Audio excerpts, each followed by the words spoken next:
Hello, good morning dear students. Class 11th की chemistry में आज हम लोग तीसरे नियम ताप दाब के नियम को पढ़ेंगे। ताप दाब का नियम टेम्परेचर प्रेशर लॉ, जिसे एमॉन्टॉन नामक साइंटिस्ट ने प्रस्तुत किया था।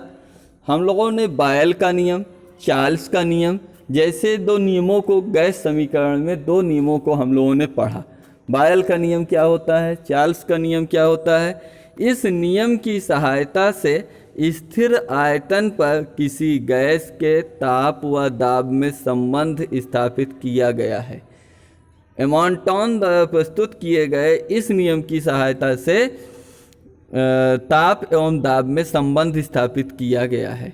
इस नियम के अनुसार स्थिर आयतन पर किसी गैस की निश्चित मात्रा का दाब उसके परम ताप के समानुपाती होता है। स्थिर आयतन पर, इस कंडीशन में आयतन को स्थिर कर दिया गया है। अभी तक हम लोगों ने बायल और चार्ल्स के नियम में क्या किया था कि कभी ताप को स्थिर था तो कभी दाब को स्थिर किया था, इसमें आयतन को स्थिर किया है।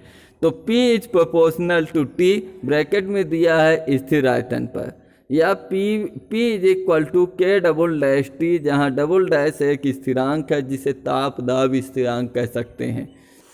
P upon T is equal to K double dash स्थिरांक, या इसे हम कह सकते हैं P1 upon T1 is equal to P2 upon T2 is equal to P3 upon T3।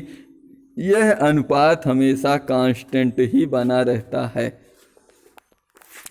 अब हम लोग प्रश्न देखते हैं इससे संबंधित एमॉन्टॉन के द्वारा प्रस्तुत किए गए ताप दाब नियम से संबंधित एक प्रश्न देखते हैं। एक बंद बर्तन में रखी किसी गैस का ताप 1 डिग्री सेंटीग्रेड बढ़ाया गया। गैस का ताप 1 डिग्री सेंटीग्रेड बढ़ाया गया, जिससे उसका दाब 0.4% बढ़ जाता है।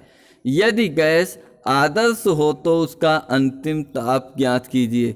यदि गैस हमारी आदर्श कंडीशन में हो तो उसका अंतिम ताप क्या होगा।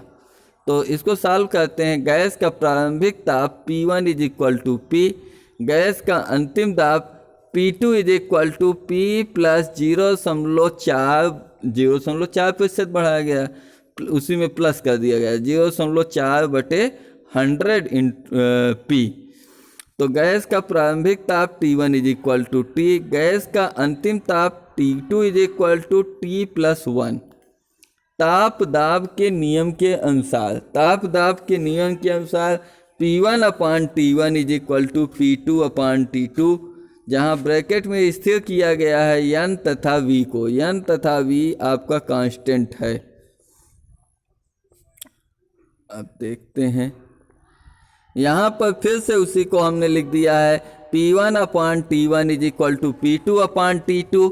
अब P1 के स्थान पे हमने P लिख दिया, T1 के स्थान पर T लिख दिया, P2 के स्थान पर हमने 100.4 यानी कि 1 प्लस 0.4/100 था, तो 100.4 P तथा T2 के स्थान पे 100 T प्लस 1 कर दिया गया। P upon T is equal to 100.4 P/100 T plus 100, यानी 100 का इसके अंदर गुणा करा दिया गया, ब्रैकेट समाप्त हुआ। अब P का तिर्यक गुणा, P का इससे गुणा और T का इससे गुणा करा दिया, P इंटू 100 T प्लस 100 से, और T का 100.4 P से करवा दिया।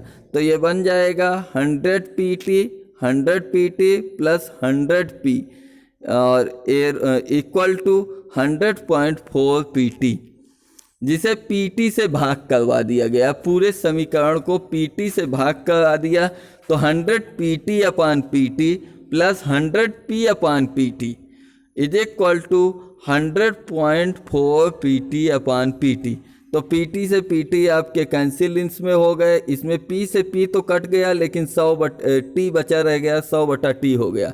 सफा सफा लिखते हैं, तो 100 plus 100/T is equal to 100.4, या 100/T इज इक्वल टू इस 100 को इधर पक्षांतर कर दिया गया, 100.4 minus 100।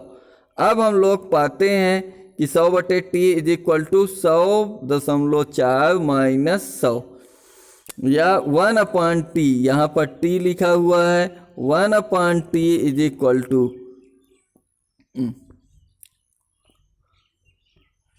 1/T is equal to 0.4/100, 0.4/100 बन गया है। या T इज इक्वल टू 1/, ये T है, यहाँ पर T है, इज इक्वल टू 0.4/100, या T is equal to 100/0.4।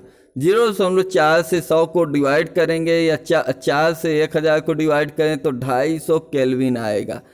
T का मान 250 आ गया, अतः अंतिम ताप T2 is equal to T + 1 है, अतः 250 + 1 251 केल्विन होगा। अब चौथा नियम है हमारा गैसीय नियम का चौथा नियम, एवोगैड्रो का नियम। इस नियम के अनुसार समान ताप व दाब पर भिन्न भिन्न गैसों के समान आयतन में मोलों की संख्या समान होती है। ये रही हमारी डिफिनीशन। इस नियम के अनुसार समान ताप व दाब पर भिन्न भिन्न गैसों के समान आयतन में मोलों की संख्या समान होती है। तो इस नियम पर अर्थात स्थिर ताप व दाब पर V is proportional to N, V is proportional to, यहाँ पर N दिखाया गया है, मोलों की संख्या को दिखाया गया है, अथवा N इज इक्वल टू अणुओं की संख्या में स्मॉल n मोलों की संख्या है, अथवा V/N is equal to K, जहाँ पर P और V दाब और आयतन स्थिर है, जहाँ K एक स्थिरांक है जो P व T पर निर्भर करता है। संबंध इसका क्या है? उपरोक्त संबंध V1/N1 is equal to V2/N2 is equal to स्थिरांक। यदि V1 is equal to V2 है तो V1 का मान V2 के इक्वल है, मीन्स V1 V2 है, तो 1/N1 is equal to 1/N2 और इसका तिर्यक गुणा करा देंगे, N1 is equal to N2। यही एवोगैड्रो का नियम है, N1 is equal to N2 ही एवोगैड्रो का नियम है। अब इससे संबंधित एक प्रश्न को देखते हैं। प्रश्न है ऑक्सी एसिटिलीन ज्वाला उत्पन्न करने के लिए प्रयुक्त एसिटिलीन सिलेंडर। ऑक्सी एसिटिलीन ज्वाला उत्पन्न करने के लिए प्रयुक्त एसिटिलीन सिलेंडर एक वायुमंडल दाब तथा 0 डिग्री सेंटीग्रेड ताप पर 9340 लीटर गैस उपलब्ध कराता है। इसके साथ जुड़ा ऑक्सीजन सिलेंडर एक वायुमंडल दाब तथा 0 डिग्री सेंटीग्रेड ताप पर 7×10⁻³ लीटर ऑक्सीजन उपलब्ध कराता है। यदि एसिटिलीन के एक सिलेंडर के पूर्ण दहन के लिए कितने सिलेंडर ऑक्सीजन की आवश्यकता होगी? अब इससे संबंधित इस प्रश्न को हम लोग सॉल्व करते हैं। हल करने में हम पाते क्या हैं कि एसिटिलीन के दहन से कार्बन डाइऑक्साइड व जल प्राप्त होगा। जब एसिटिलीन गैस का दहन होगा, एसिटिलीन को वायु की उपस्थिति में जलाया जाएगा तो कार्बन डाइऑक्साइड तथा जल प्राप्त होगा, means 2H2O2 2C2H2 acetylene plus 5O2 arrow 4CO2 plus 2H2O बन रहा है। यहाँ पर दो आयतन एसिटिलीन के दहन के लिए 5 आयतन ऑक्सीजन की आवश्यकता हो रही है। जब 2 आयतन एसिटिलीन को जलाया जाता है तो 5 आयतन ऑक्सीजन की आवश्यकता होती है, अर्थात 2 आयतन C2H2 इज इक्वल टू 5 आयतन O2। क्योंकि 9340 लीटर या 9340 लीटर C2H2 के लिए आवश्यक O2 बराबर 5/2 × 9340, अतः बराबर 2.34 × 10⁻⁴ लीटर O2। चूँकि प्रयुक्त O2 सिलेंडरों की संख्या 2.34 गुणे 10 की घात 4 बटे 7 गुणे 10 की घात 3 बराबर 3.34 या लगभग 4 सिलेंडर भर जाएंगे। अतः इस प्रकार इस प्रैक्टिकल में, इस प्रयोग में हमारे 4 सिलेंडर फिल हो जाएंगे। तो हमारा ये अवोगाद्रो का नियम इसके साथ समाप्त होता है। मिलते हैं अगले टर्न पर अगले नए नियम के साथ। तब तक के लिए जय हिंद, वंदे मातरम।